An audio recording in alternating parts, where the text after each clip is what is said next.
Pai de infinita bondade, não é senão por sua misericórdia que estamos aqui esta noite, procurando aprender mais com o objetivo de nos modificarmos para melhor. E é assim, em Teu nome, que rogamos a Jesus que proteja, ampare e intua o nosso irmão Aguinaldo Paviani, e que possamos conservar o conhecimento desta noite em nossos espíritos, para utilizá-lo em nossas vidas, dentro e fora da casa espírita.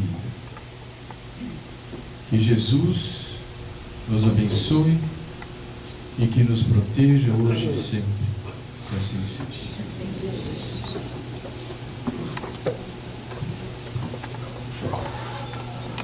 Prezados irmãos, queridas irmãs, boa noite. Boa noite. Que o amigo Jesus, o amigo de todas as horas e de todos os momentos, nos abençoe e nos conforte na sua imensa e inesgotável paz.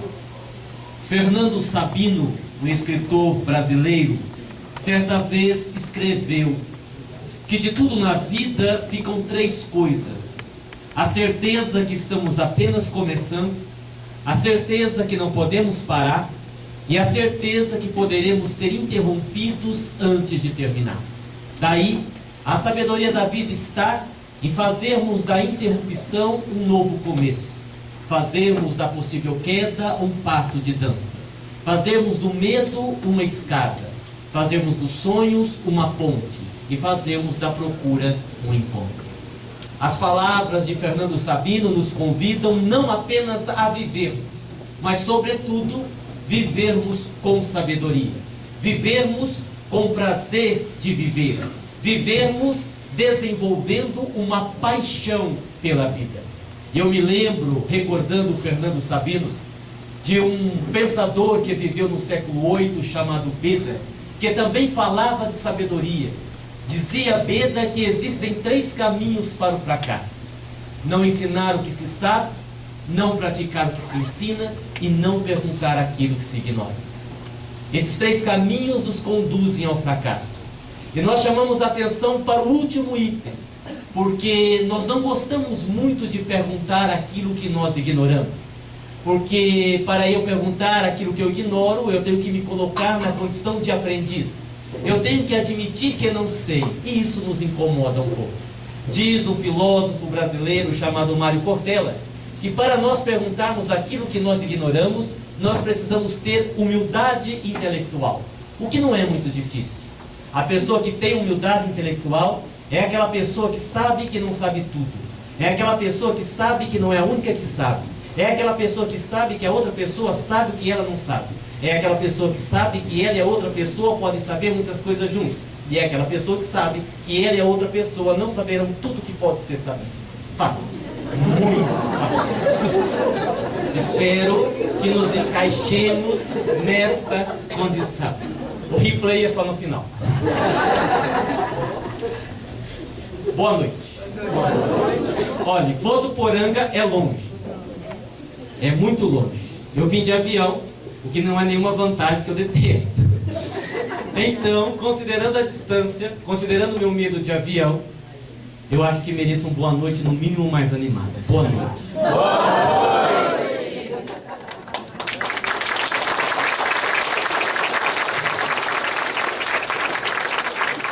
Agora melhorou.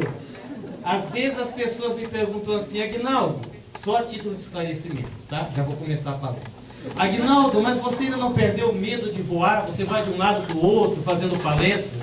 E eu sempre brinco, mas é uma brincadeira séria, dizendo que é impossível perder o medo de voar.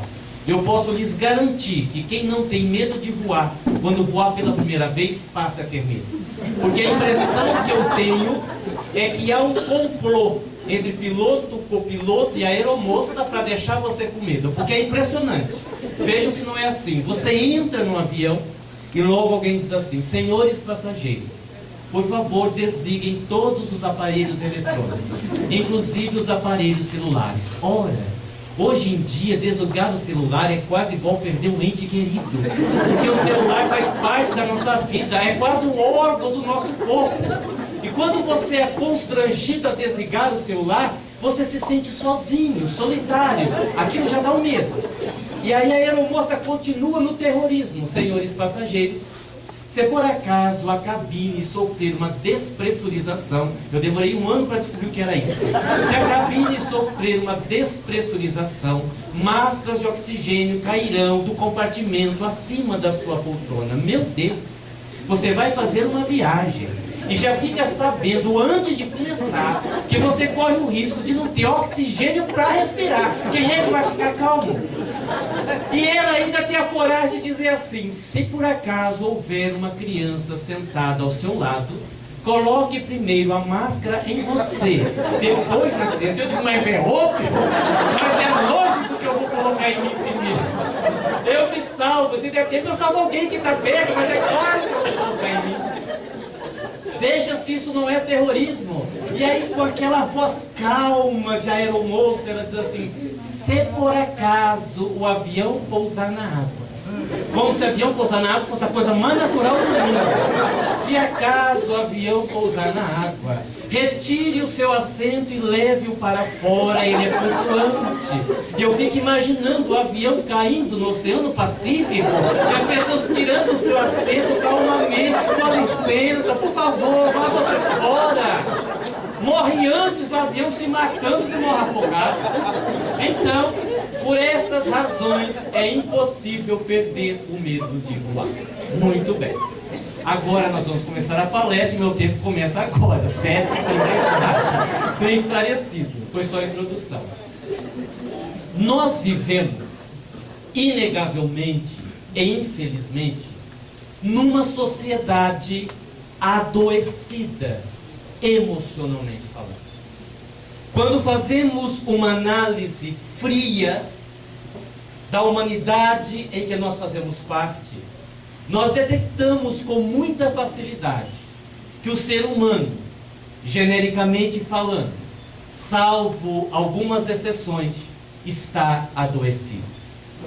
Observemos, por exemplo, que hoje nós temos, na área da saúde mental, excelentes psiquiatras, excelentes psicólogos, excelentes terapeutas, e nós nunca tivemos tantos transtornos psíquicos como nesta geração.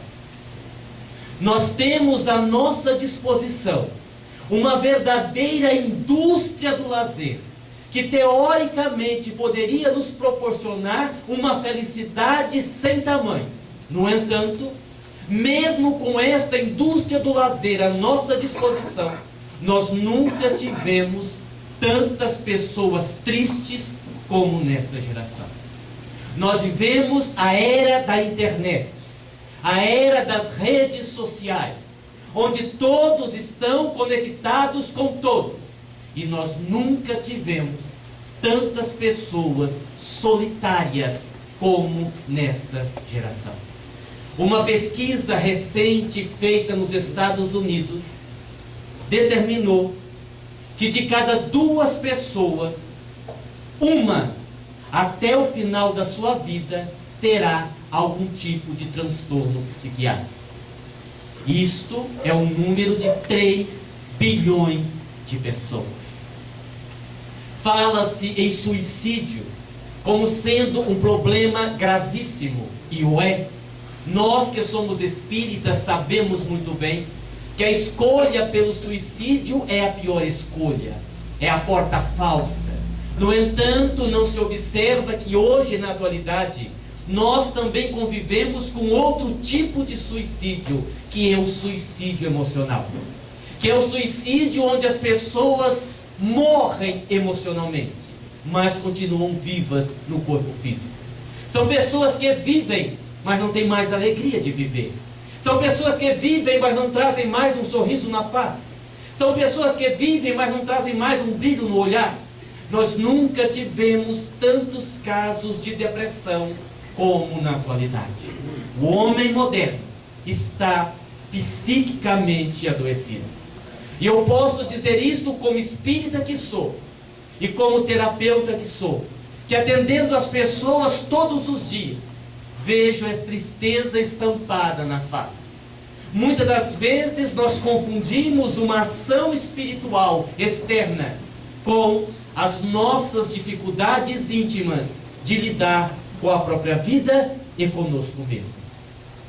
O homem moderno perdeu-se de si mesmo. E quando nós nos perdemos de nós mesmos, nós corremos um risco enorme. Porque afirmou Jesus que o reino de Deus está dentro de nós. E se eu perco o contato com a minha realidade, se eu perco o contato de mim mesmo, fatalmente eu vou perder também o endereço de Deus. A nossa humanidade atual perdeu o endereço de Deus. O homem moderno, com a tecnologia à sua disposição, com a ciência evoluindo, está cada vez mais triste. Ainda outro dia, o espírito amigo que atendia na nossa casa, quando uma paciente deitou, e ela disse ao paciente: eu estou sentindo muita dor de estômago, eu acho que eu tenho uma úlcera. O espírito olhou para ela e disse assim: a senhora engole muito sapo, não é? Ele olhou e disse: sim, da minha família inteira. Ele disse: pois é, são inúmeros sapos energéticos pulando dentro do seu estômago. E o espírito não estava usando uma força de expressão, ele estava falando de uma realidade. Hoje, apesar da medicina ter avançado e muito, falta fazer esta conexão do nosso emocional com o nosso físico. Porque nós somos energia. E toda vez que adoecemos psiquicamente, posteriormente vamos adoecer fisicamente. Outro dia uma senhora se apresentou para fazer uma cirurgia espiritual da coluna, porque ela sentia uma dor aqui na lombar, bem no final da coluna. E o espírito amigo me disse: meu filho, eu não vou fazer a cirurgia espiritual. Eu disse: por quê? Ele disse: porque na verdade o problema não é na lombar. Observe que o pescoço dele está projetado para frente. Eu disse: ah, sim, então é um erro de postura. O senhor fará uma cirurgia espiritual no pescoço? Ele disse: não, porque o problema também não está no pescoço. O problema da nossa irmã chama-se ansiedade. Ela é tão ansiosa que projeta o corpo para frente, projeta o pescoço, força a coluna, tem dor na lombar. São as nossas emoções adoecendo o nosso corpo físico. Toda pessoa que não consegue, por exemplo, externar as suas emoções, fatalmente vai desenvolver um problema nas suas cordas vocais. Toda pessoa que é submissa, que engole, como eu disse, sapos, fatalmente vai desenvolver um problema na área gástrica, é inevitável. Nós vivemos hoje, em termos genéricos, perdidos de nós mesmos, ou presos no passado, ou presos no futuro. Em ambas as situações, nós cometemos um erro gravíssimo. Quando estamos presos no passado? Quando não perdoamos. Quando não conseguimos virar a página da nossa vida. Quando não conseguimos compreender. É aquela pessoa que você conversa, como eu conversei outro dia com uma senhora, e ela me dizia: mas eu estou amargurada, eu estou infeliz, eu estou triste, o meu marido me traiu. E o meu grande problema é justamente porque eu amo. E às vezes eu tenho vontade de perdoá-lo, às vezes eu tenho vontade de matá-lo, e eu não sei o que eu faço. É um drama. Eu disse: realmente é. Há quanto tempo? Ela disse: há 32 anos. Meu Deus! Quantos de nós estamos presos no passado? Aquela mágoa que ficou, aquela decepção que nós não conseguimos digerir, isso nos prende ao passado, ou estamos presos no futuro, que é o caso dos ansiosos. Aqueles casos onde há uma crise na Europa, que pode vir aqui para o Brasil, pode chegar em São Paulo, vir até Campinas, chegar na minha empresa e eu ser demitido, então eu já não durmo mais de noite. Só que nós nos esquecemos de uma coisa simples. O passado é irretornável e o futuro é inexistente. Isso quer dizer que o melhor lugar para você estar é no presente. O passado é irretornável por questões óbvias, ele não volta. Não há como trazer de novo o que passou. E o futuro, ele é inexistente, porque a rigor ele não existe. O nosso futuro é virtual. Como, Aguinaldo? Mas eu já programei, amanhã eu vou fazer isto, aquilo. Você programou. Isso só vai acontecer de fato quando você fizer. E aí não vai ser mais futuro, vai ser presente. Vivemos numa sociedade adoecida. Desta forma, eu me recordo de Orlando. Nós lançamos um livro recentemente chamado Os Mortos Falam. E no último capítulo do livro tem uma mensagem do Espírito Orlando. O nome do capítulo é Orlando Voltou, mas ninguém viu. E eu me recordei agora deste capítulo, porque possivelmente nós, na condição de Orlando, ou pelo menos muitos de nós, na condição de Orlando, um recém-desencarnado, se viéssemos trazer uma mensagem através de um médium, escreveríamos exatamente como ele escreveu. Porque Orlando era um empresário, bem-sucedido, jovem, rico, muitas empresas, muitos empregados, e de repente uma dor no peito, e ele acordou no plano espiritual. Morreu, um infarto fulminante. E quando José Lázaro trouxe Orlando para deixar uma mensagem no livro, ele ainda estava sob o impacto da morte, porque morrer não opera transformação em ninguém. A morte nada mais é do que sinônimo de continuidade. Uma vez perguntaram a Fernando Pessoa, o poeta, o que é o homem? E ele afirmou: o homem é um cadáver adiado. Coisa horrorosa. Não para nós espíritas, porque ao falar cadáver, nós sabemos que ele está se referindo ao corpo, a este veículo que realmente é perecível, mas o espírito é imortal. No entanto, a morte não opera milagres. Nós continuamos lá o que éramos aqui. E quando Orlando é trazido para deixar uma mensagem, tem um trecho em que me chamou a atenção, porque Orlando diz assim: eu odeio a morte. Se eu pudesse, eu mataria a morte. Apesar de que não é exatamente da morte que eu tenho raiva, mas da vida que eu vivi. Se eu pudesse voltar no tempo e adiar a morte, eu aprenderia a soltar pipas. Eu tomaria banho de chuva. Eu brincaria mais com meu filho. Eu brincaria mais com meu cachorro. Eu seria mais criança e menos gente grande. E com certeza seria mais feliz. É isso. É esta sociedade que nós vivemos ainda adoecida. Quando não, as pessoas vivem amarguradas, fazendo plano para o futuro. E quantas vezes eu escuto as pessoas dizerem: ah, aqui eu sofro muito, mas quando eu morrer vai ser mais miserável. Não faça isso. Não transfira para depois da morte a sua felicidade. Não tenha essa concepção. Lá na nossa casa espírita, nós temos uma creche onde os funcionários não são espíritas. E eu outro dia psicografei uma mensagem de um espírito que não deu nome. Ele disse apenas que era um espírito fã de Raul Seixas. E na mensagem que ele deixou, ele fez uma brincadeira com as letras das músicas do Raul. E num trecho ele diz assim: eu não sei se nasci há 10 mil anos atrás. Só sei que sou um espírito doente e vou precisar de mais 10 mil anos para me curar totalmente. Hoje eu sei o quanto é bom ser bom. E entre ser um maluco beleza ou um sujeito legal, para evoluirmos sempre, só não podemos continuar fazendo tudo igual. E aí ele vai falando da vida espiritual, que lá tem trabalho, que lá também tem dor, que lá também tem sofrimento.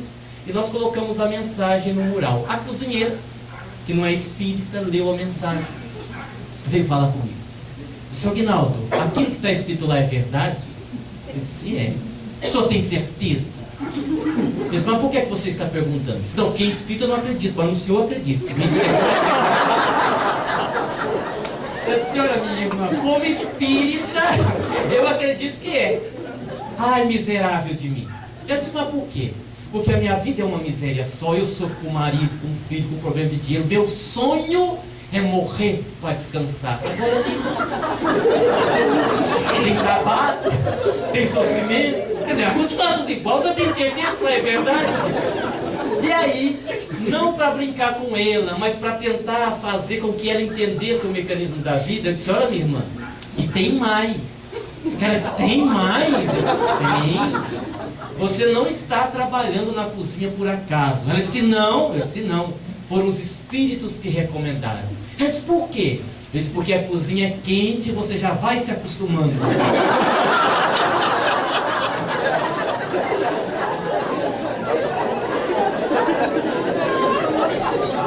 E aí ela, na sua ingenuidade, me perguntou: mas só que não, o céu é quente. Eu digo: não, o céu não. E deixei a mensagem lá mais um mês para ela pensar um pouco a respeito. Muito bem. Bom, Aguinaldo, e aí? O que é que você veio fazer aqui em Campinas hoje? Eu vim trazer algumas sugestões, com base em um dos nossos livros, intitulado justamente E Eu Me Perdi de Mim Mesmo. Nós viemos aqui esta noite trazer algumas sugestões para a nossa reflexão. Se eu sei que o mais importante não é viver, porque vivo eu vou estar sempre, porque a morte não existe, não basta estar no mundo. É preciso viver o mundo e, como diz um escritor brasileiro, Augusto Cury, ter um caso de amor com a vida. E para que eu possa ter um caso de amor com a vida, existem algumas sugestões que vale a pena a gente pensar. Observem, eu não estou usando a palavra receita, eu ainda estou usando a palavra sugestão. Eu particularmente não gosto muito desta palavra receita, porque uma receita dá certo quando nós estamos falando de um bolo. A vizinha dá receita para outra vizinha, ela copia a receita e o bolo sai igual. Mas nós somos seres humanos, espíritos em condição diferente de evolução. Então para a gente não serve receita, serve sugestão. E é o que eu vou fazer a partir de agora, ok? São 52 sugestões. Eu acredito que até 1h30 da manhã eu termine. Mas o dirigente do centro falou que eu posso falar até as 2, que o meu voo é amanhã cedo. Então eu vou aproveitar. Vocês fiquem tranquilos, daqui a pouco a gente serve um lanche para vocês aguentarem. Vamos lá, brincadeiras à parte. Anotem aí. Tudo certo até aqui? Tudo ok até aqui? Vamos lá então. Primeira sugestão. Estas sugestões, é justamente para a gente aprender a ser feliz. Porque se tem uma coisa que nós não podemos fazer na vida, é deixar de sonhar com a felicidade. Não podemos deixar de ser felizes. A vida é difícil, é. Tem um sociólogo americano chamado Erich Fromm, que certa vez afirmou assim: o homem é o único animal cuja existência é um problema que ele precisa resolver. Os espíritos dizem coisa pior. Afirmam os espíritos: o espírito é imortal, vírgula, os problemas também. Não resolva aqui, para você vai ver o que vai acontecer do lado de lá.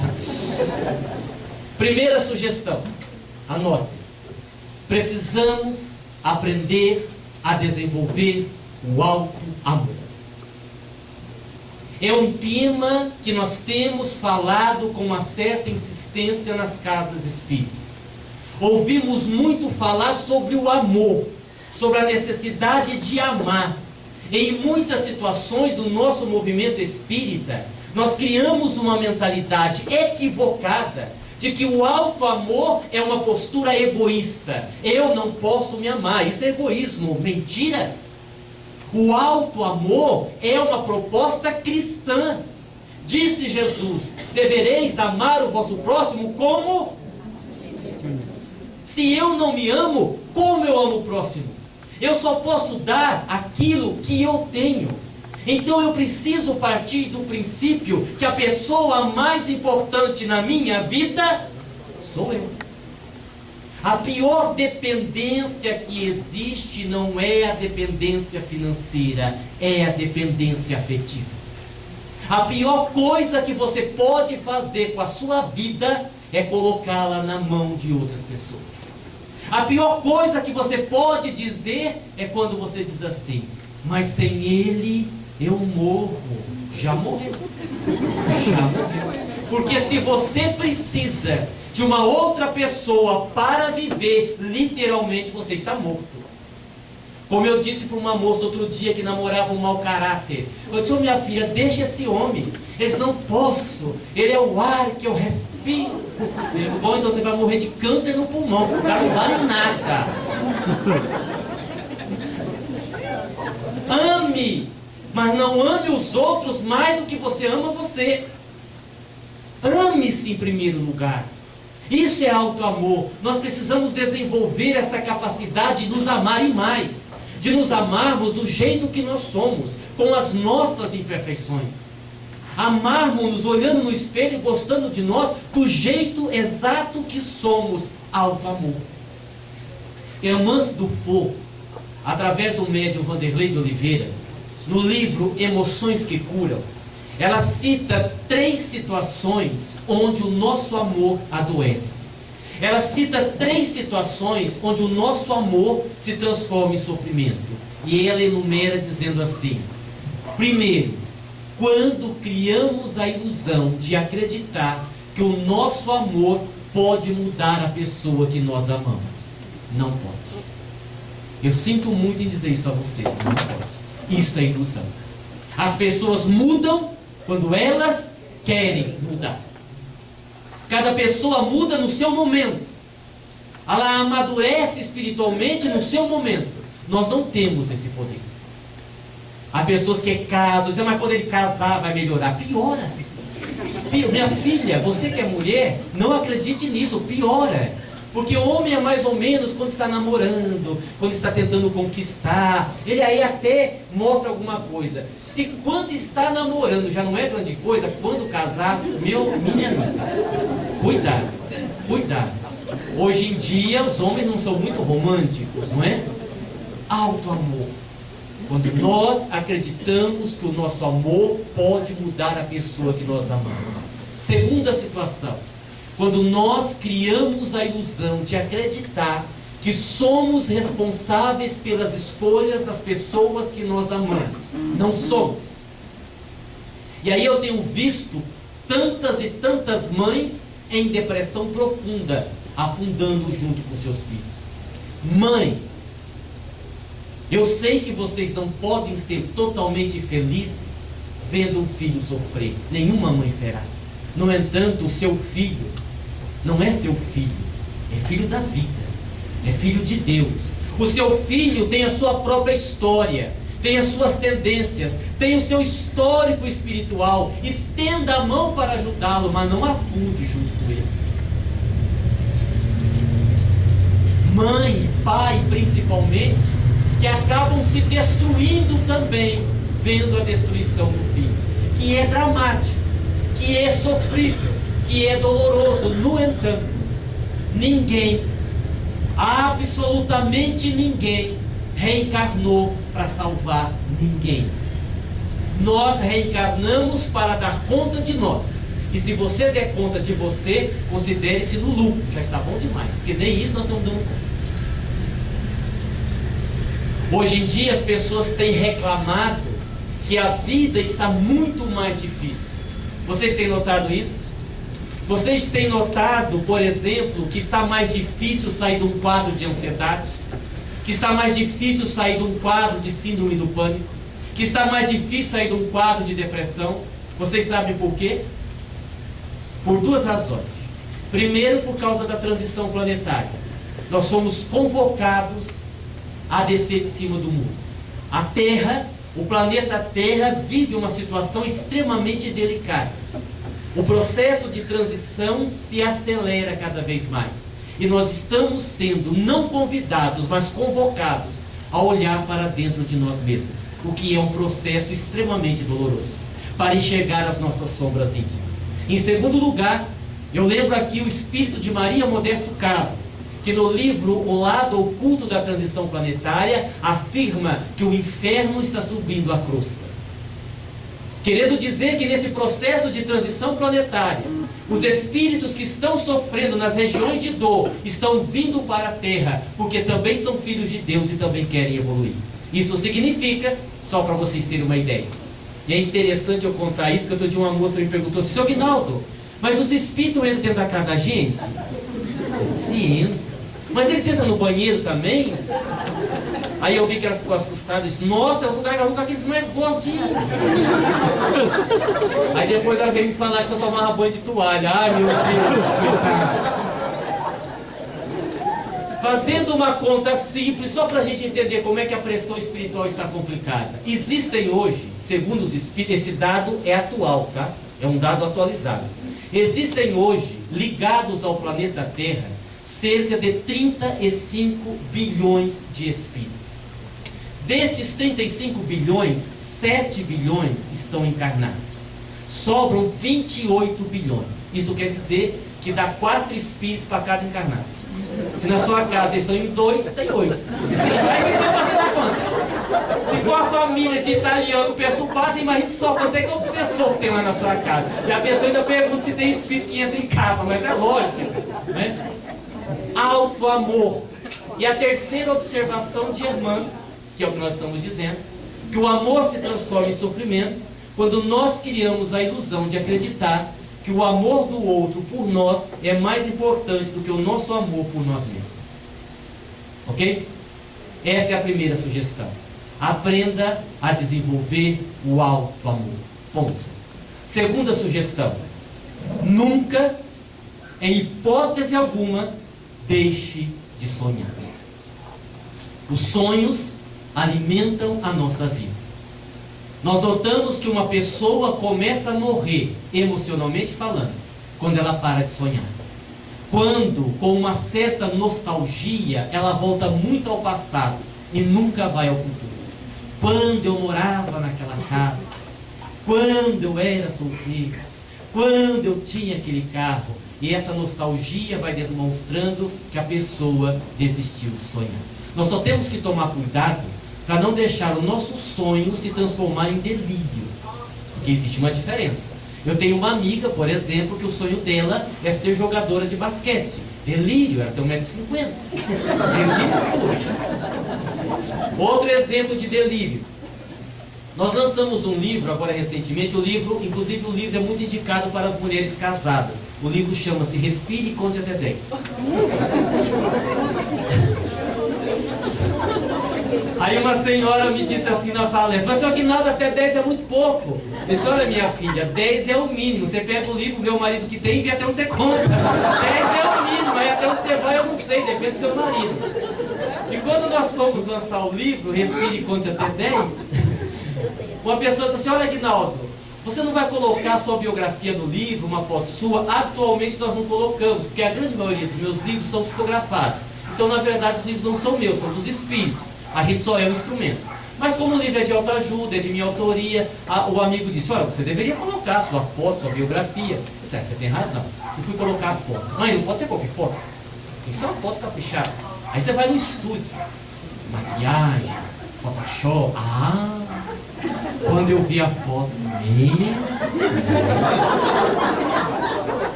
o livro vai vender só com a foto, nem importa o conteúdo. Uma maravilha. É a diferença do sonho. Aí até ali eu estava sonhando. Aí nessa parte eu comecei a delirar. Porque hoje em dia, é verdade, quando eu vou fazer o lançamento do livro, a pessoa pega, vê o livro, vê a foto e pergunta assim, é o autor? Eu digo, é. A pessoa diz, cadê ele?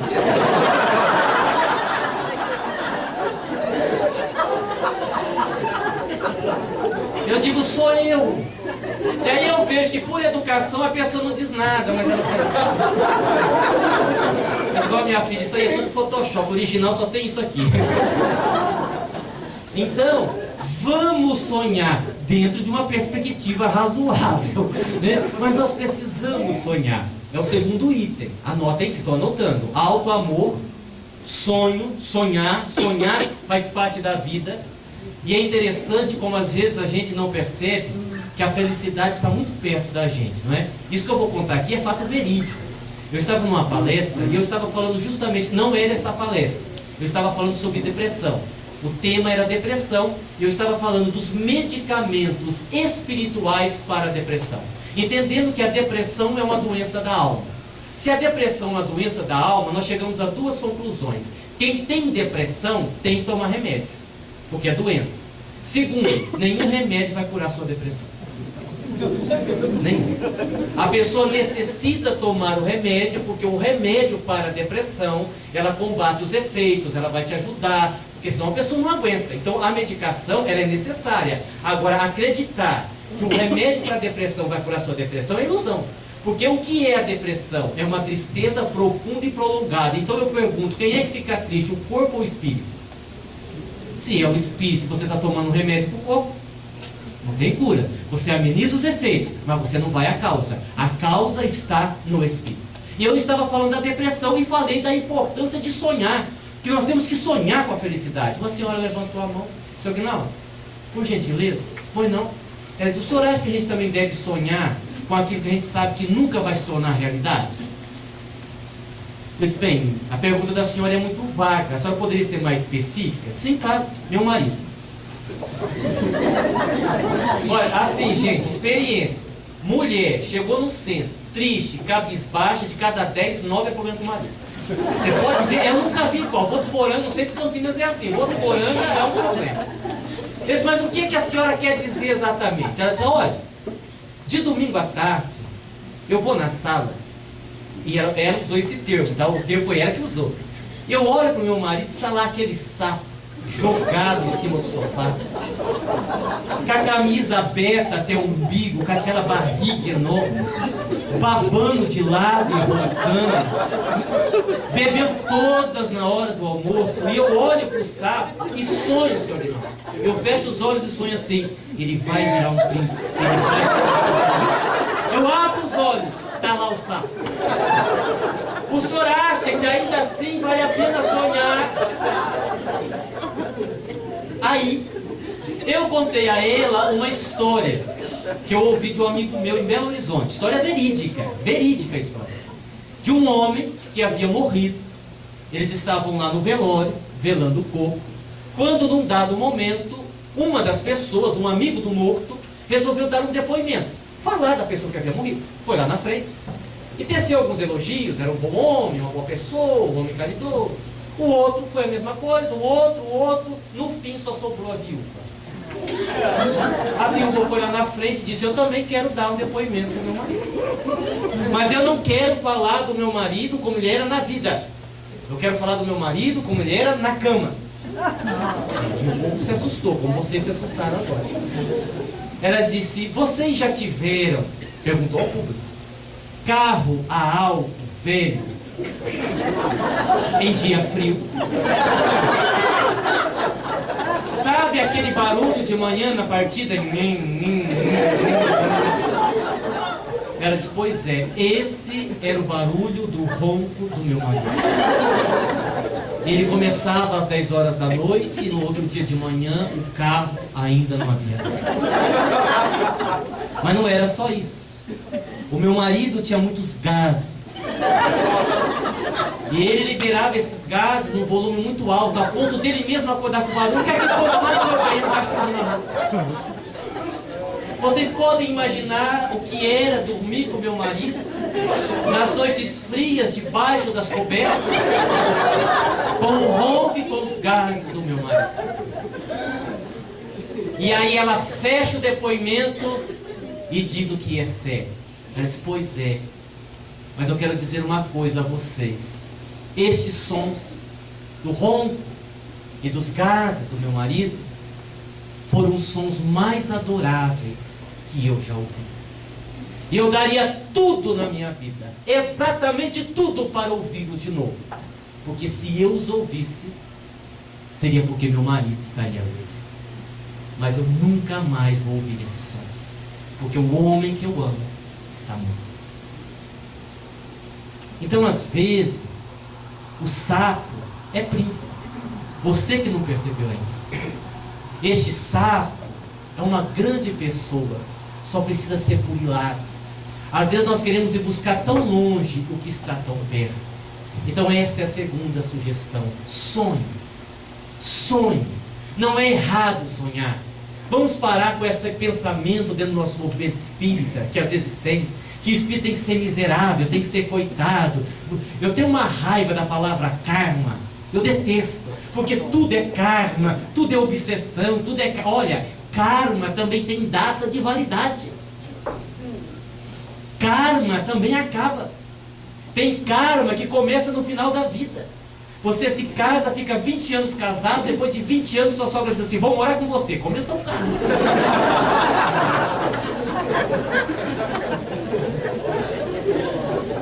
Mas isso tudo é obsessão. Não, porque é karma, você tem que aguentar. Sim, nós temos que ser resignados. Sim, é verdade. No entanto, eu preciso lutar com todas as minhas forças para ser feliz. Se eu vou ser resignado, eu preciso ter a resignação ativa, não a resignação passiva. Dizer, não, é comigo mesmo, eu tenho que sofrer e vou aguentar. Terceira sugestão. Essa é boa. Essa é boa. Preste atenção na vida, porque a vida conspira a seu favor. Eu sei que às vezes não parece, mas a vida conspira a nosso favor, mesmo nos momentos mais dolorosos, mesmo nos momentos mais difíceis, é uma contribuição para um aprendizado. Lá na nossa casa, toda terça-feira nós temos as cirurgias espirituais. E chegou um senhor outro dia que eu não queria atendê-lo, porque assim, nós sabemos que hoje em dia o câncer tem tratamento, principalmente se ele é descoberto no começo. A grande maioria dos casos de câncer a pessoa consegue se curar, mas o caso daquele homem era um pouco complicado. Ele veio fazer uma entrevista comigo antes do Dr. Klaus atender. Dr. Klaus é o espírito que faz cirurgia espiritual na nossa casa. Eu costumo dizer que quem tem ele como guia nem precisa de obsessor, que ele faz as duas partes. Ele é difícil, muito difícil. E eu fui conversar com o homem e perguntei assim, quantos anos o senhor tem? Isso é 85. Qual é o seu problema? Se eu tenho câncer. E o senhor tem câncer aonde? Eu tenho câncer no estômago, eu tenho câncer de próstata, eu tenho câncer no fígado e estou com 4 tumores nos pulmões. Quer dizer, o homem não tinha câncer, ele era o câncer que tinha o homem. O homem tinha câncer tudo quanto é lado, 85 anos, pele e osso. Eu digo, olha, ele vai vir, vai fazer tratamento, provavelmente não vai conseguir se recuperar, e depois a família ainda vai achar ruim comigo dizer que o centro não presta. Porque quando dá tudo certo, ninguém fala nada. Quando não dá errado, é o centro que não presta. Mas a família insistiu, queria que ele fizesse o tratamento. Eu disse, tudo bem, sei lá, vamos ver. O Dr. Klaus chegou, o homem estava deitado. Disse, Dr. Klaus, o senhor vai operar o homem? Eu disse, vou. Disse, mas ele vai morrer. E aí o Dr. Klaus, com a gentileza que ele é peculiar, disse assim, eu não perguntei a sua opinião. Ele disse, não, o senhor não perguntou a minha opinião, mas eu sou um médium, eu posso dizer, o homem vai morrer. Ele disse, veja bem, o senhor é médium, eu sou médico. Faça a sua parte que eu farei a minha. Ele disse, sim, mas que o homem vai morrer, vai. Aí ele já fez uma cara feia e disse, mas não, tá bom, faça o que o senhor quiser. Ele fez um procedimento cirúrgico, uma cirurgia espiritual, 1 semana, 2 semanas, 4 semanas seguidas. O homem sumiu, desapareceu, não foi mais no centro. Você tá morreu, eu sabia que morreu, falei que morreu. Um dia desses eu chego no centro, bato o olho, olha o homem lá. Gordo, digo, meu Deus. Minha esposa estava junto. Disse, Carla, hoje eu realizei um grande desejo meu. Mas qual? Ser médium vidente, desenvolver a mediunidade. Mas por quê? Eu estou vendo um espírito. Ela disse, é um de camisa listrada? Eu disse, é, eu também não vendo. Eu disse, então não é espírito. Mas ainda sem ter certeza, eu disse, bom, ele pode estar materializado. Cheguei perto, disse, como vai? Eu disse, vou bem, estendeu a mão, eu segurei, tinha carne e osso. Eu falei, o senhor vai bem? Eu disse, ótimo. Não estou curado. Com câncer, mas os médicos estão espantados, alguns tumores desapareceram, eu estou bem e voltei aqui para agradecer. Eu digo, meu Deus, agora vocês vejam como a vida conspira a nosso favor. Aí, Dr. Klaus, o espírito, se aproximou, só aí ele me disse assim, nosso irmão já era para ter desencarnado há 1 ano atrás, no entanto, ele tem muitas pendências familiares para resolver. Se desencarnar agora, vai se perturbar do outro lado. Então nós demos uma cota de energia a mais, para ele viver um pouco mais e resolver o que precisa resolver antes de partir. É a vida conspirando a nosso favor. Se você já está com uma certa idade, está desconfiado, está na cota extra, tem muita gente aqui que já está na cota extra. A vida conspira a nosso favor. E uma pessoa me disse assim outro dia: Aguinaldo, isso não é verdade, porque eu tenho orado muito a Deus e Deus não tem me ajudado. Então eu vou contar uma coisa a vocês aqui de Campinas. Se você tem orado e o que você tem pedido não tem acontecido, de duas uma: ou você está orando errado, ou você orou, já aconteceu e você não percebeu. Hã? Aguinaldo, mas tem jeito de orar errado? Tem. Vou dar um exemplo pessoal. Eu estava outro dia no dentista. Aliás, tem algum dentista aqui presente? Se tiver, erga a mão, por favor. Eu quero falar mal e se tiver eu não posso. Entendeu? Bom, então o que eu vou falar, com exceção dos dentistas de Campinas. Pronto, para não ter problema. Eu tenho uma teoria onde eu acredito que os dentistas, com exceção dos de Campinas, na sua maioria, são a reencarnação dos antigos torturadores da época da guerra. Eu vou justificar o meu argumento, eu vou justificar. Vejam se eles não fazem isso. Você senta na cadeira, eles aplicam anestesia, enchem a sua boca de algodão e começam a fazer pergunta. Oh, meu Deus, não dá para responder. Não dá. Aí você fica naquela situação ridícula. Bom, deixa isso pra lá.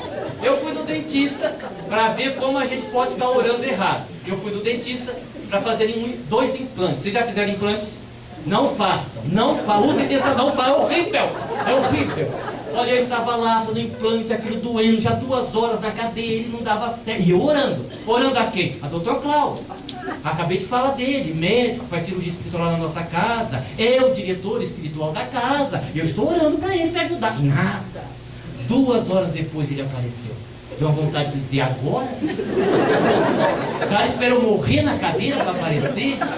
Olha, sinceramente, tem hora que guia espiritual tem uma paciência insuportável. Porque ele se aproximou e disse assim: o que foi, meu irmão? Como assim o que foi? Oh, meu Deus, ele que é morto não sabe, eu vou ter que dizer. Ele está vendo que eu estou morrendo agora. Respirei para não perder a paciência. Ele disse: sabe o que é, doutor Carlos? Eu estou aqui sofrendo. Isso mentalmente, é claro, estava a boca aberta, né? Dialogou comigo mentalmente. Estou aqui sofrendo, será que o senhor poderia me ajudar? Ele disse: não. Eu disse: não? Ele disse: não. Eu disse: mas não, por quê? O senhor é muito burro. Eu digo: meu Deus, mas eu mereço. 2 horas para aparecer um espírito. Quando aparece, ele veio me ajudar para me chamar de burro. Ele disse: doutor Paulo, o senhor está dizendo isso por quê? Ele disse: meu filho, eu sou espírito de um médico desencarnado, não de um dentista desencarnado. Eu não entendo nada disso. Faça uma prece para um dentista morto, não para mim. E não é que ele tem razão? Não, que eu vou dar com ele, tem razão. Então, às vezes, nós oramos errado, não vai dar certo. E às vezes você ora, a coisa acontece e você não nota. Porque os espíritos têm meios de nos ajudar que vocês nem acreditam. Um amigo meu, lá de Ilhéus, na Bahia, ele estava no dentista. Peguei no pé do dentista hoje. Ele estava fazendo uma cirurgia, e ele é médium vidente, ele vê os espíritos. E ele estava fazendo uma cirurgia complicada na boca. E o dentista disse assim: olha, se nós não conseguirmos terminar, quando o senhor voltar, não vai dar para pegar de onde a gente parou, nós vamos ter que começar tudo de novo. E o dentista estava lá tentando, cirurgia difícil. E ele notou que teve um momento que o dentista ameaçou desistir, porque ele respirou: sabe, vou desistir. Ele orou com mais fervor. Quando ele orou, ele viu entrar um espírito dentro do consultório. O espírito se aproximou do dentista e ele pensou: vai envolver o dentista, né? Auxiliar. Não. Diz que o espírito foi no ouvido do dentista, cochichou, foi embora. O dentista respirou de novo e continuou. Quando ele terminou, ele teve curiosidade. Disse: mas o que será que o espírito disse? Perguntou para o dentista: doutor, o senhor em algum momento pensou em desistir? Ele disse: pensei. Tive um momento que eu pensei em desistir. E por que não desistiu? Rapaz, não sei. Eu pensei em desistir, me veio uma voz assim: você não é homem não? Aí eu respirei.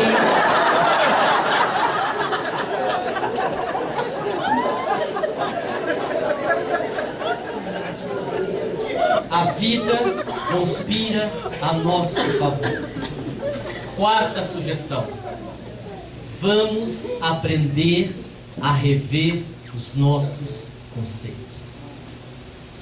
Quais são os nossos valores? Hoje nós vivemos numa sociedade que infelizmente faz uma inversão de valores. Uma total inversão de valores. Porque nós, ao mesmo tempo que humanizamos as coisas, não humanizamos o próprio ser humano. As coisas tomaram mais valor do que o próprio ser humano. Vivemos numa sociedade tão complexa e tão difícil, em que as coisas têm uma importância gigantesca e as pessoas uma importância menor. Quais são os nossos valores? Eu me recordo, para exemplificar, de um homem, a história é verídica, que era muito rico, ele era milionário. No entanto, ele era um homem triste, porque ele havia perdido as suas duas maiores